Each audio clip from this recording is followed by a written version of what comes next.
In hate crime suggests there's a darker, less palatable side to the way Britain treats people with disabilities. Tonight, disabled actress and comedienne Francesca Martinez investigates this apparent increase in resentment towards some of the most vulnerable in our society.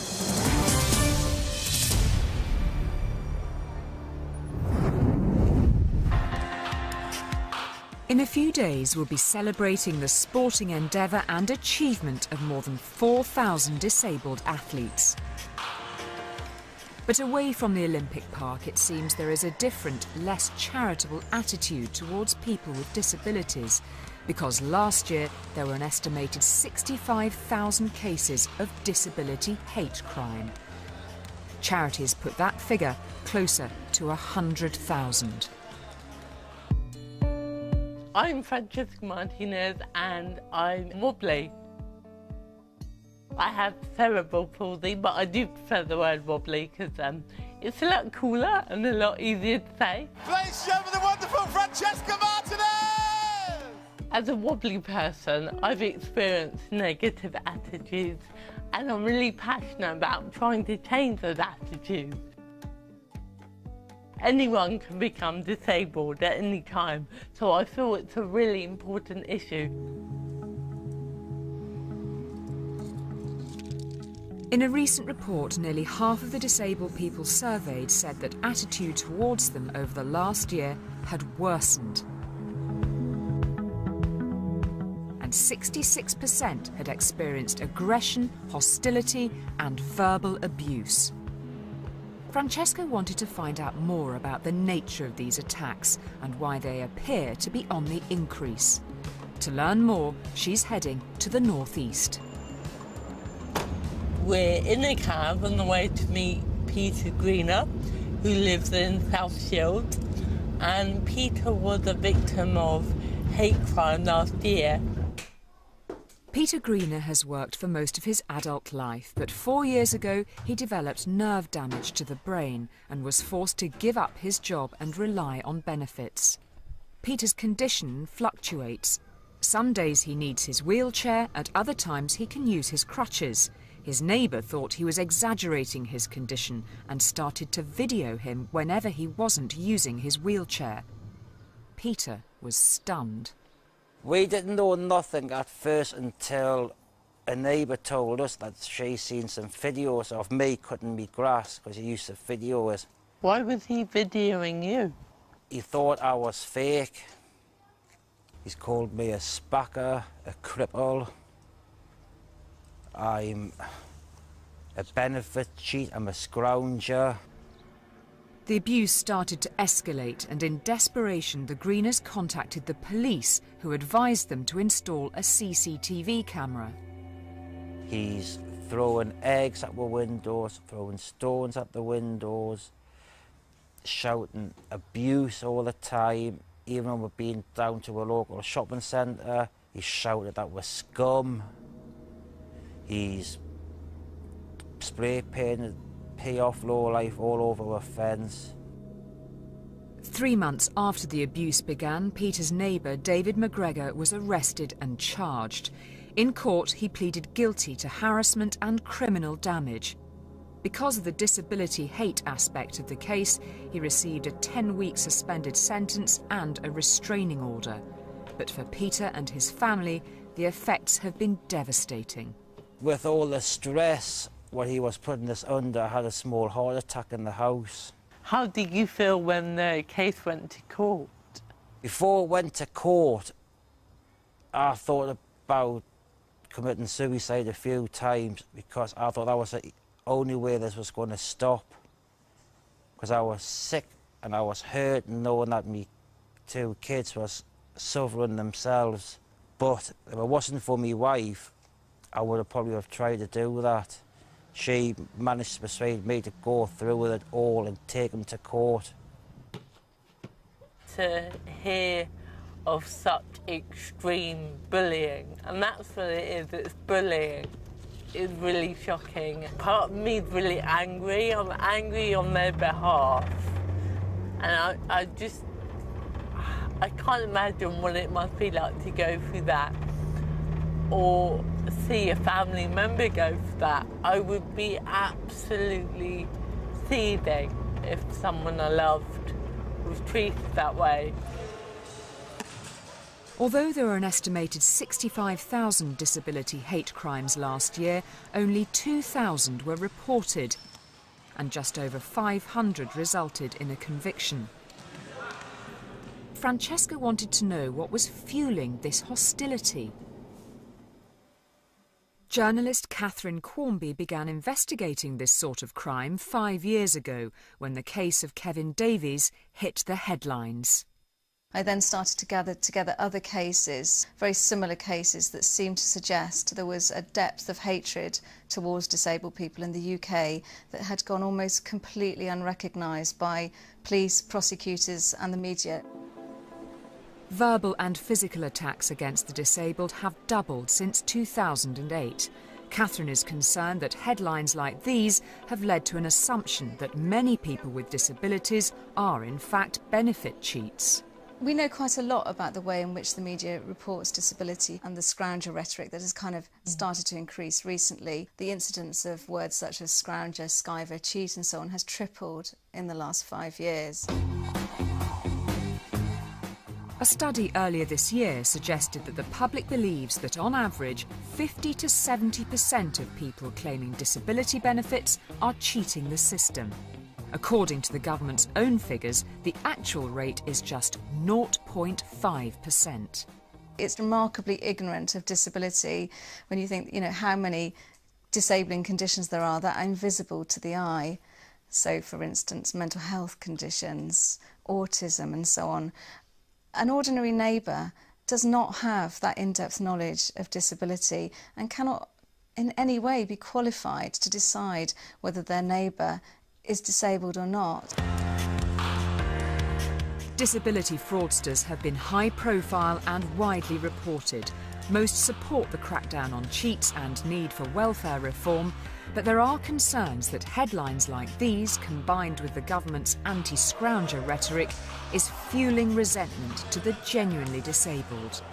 Unfortunately, a lot of the consequences of welfare reform haven't really been thought through, and we believe the government is driving its reform agenda based on issues such as a very small minority of benefits, cheats and scroungers.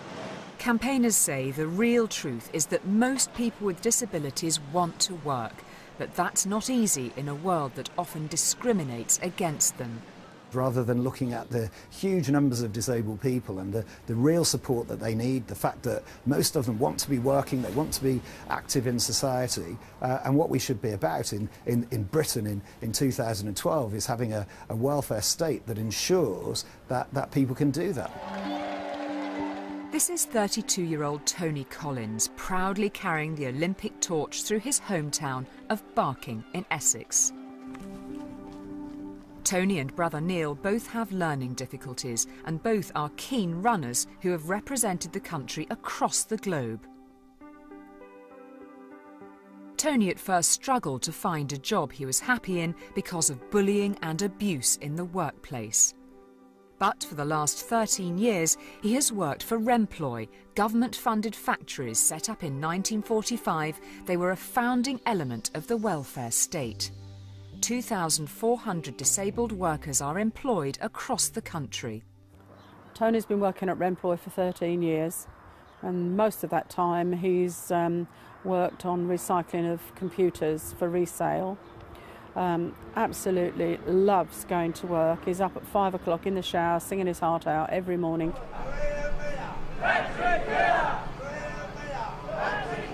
But in just 5 months' time, Tony and 1,421 Remploy workers across the country will be out of a job. What do we want? Jobs! What do we want? Now! Maria Miller! Earlier this year, Minister for Disabled People Maria Miller announced that 27 of the 54 factories were to close by the end of 2012. What do we want? Jobs! What do we want? Now! I dread Tony's last day at Remploy. Tony just wants to work, and when he's finally not going to be able to go to work, I just don't know what he's going to do. I really, really don't. I honestly fear for him and for us. It's going to affect our family and loads of other families in really, really badly. I'm absolutely positive of that. Don't really want to live on benefits, really want to have a job to go to. Like Rembrandt, I don't have to live on no benefits. Do you think you'll be able to get another job? No, not very easy, no. Because not even normal people getting a job. There's normal people out there who are not getting it. So I've probably got no chance. Tony is worried he may face more bullying when he's forced to find another job. Tony is fearful of finding work outside Remploy because he actually fears walking into mainstream employment, and there can't be anything worse than having to get up every morning being fearful of actually going to work. This world is not ready for people with disabilities. It's sad, but it's true. They are not ready for them. And until people start being respectful to people with disabilities and treating them like human beings, like they are, it'll never be right. There's already millions of people unemployed. Why should a outside employer choose me? What prospects? There ain't none. If this place closes, that'll be the end of their working life, and they'll spend the rest of their days claiming benefits and being labelled scroungers. Francesca wanted to talk to the government about whether some of the rhetoric around their policies is having an impact on current attitudes towards the disabled. I'm outside the Department of Work and Pensions. A few weeks ago I asked for an interview with Maria Miller, the Minister for Disabled People. Unfortunately, she declined, despite the fact we only asked for 15 minutes of her time. I really wanted to talk to her about the rise in hate crime and the link between media perception and hardening attitudes. Instead, she gave us this statement. Disability hate crime in all its forms is intolerable. We are developing a new disability strategy promoting positive attitudes and behaviours towards disabled people. We know that most claimants are honest, but have a responsibility to tackle those who are not. For adults with learning difficulties, life can be especially hard. 9 out of 10 have experienced harassment and bullying. The tragic case of Fiona Pilkington hit the headlines in 2007 after she killed herself and her severely disabled daughter. Fiona Pilkington and her daughter Francesca suffered a decade-long campaign of abuse by local youths. Extreme incidents like this one are rare and shocking. Next week, the country will once again join together in support and admiration of our sporting Paralympian heroes. But the hope is that the true legacy of these games will be a positive change in the way we view the disabled in our society. We've got such a fantastic opportunity with the Paralympics to think differently about disability, but let's not use it just as an opportunity to think about Paralympic sporting heroes. Let's think about the issues that ordinary disabled people face every day. A lot of disabled people experience a lot of prejudice and discrimination every day. This is totally unacceptable. I'm proud to be wobbly. It's taught me great things and it's made me much more understanding to others. We never hear about the positives to being different. I hope that we can learn to strip away this label of disability and just see and respect people in all their differences.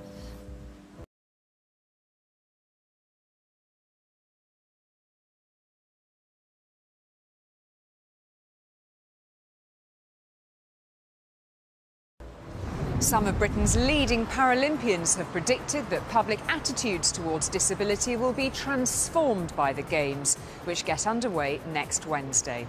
Now, if you'd like more information on tonight's programme, please visit our website at itv.com/tonight. But for now, good evening and thanks for watching.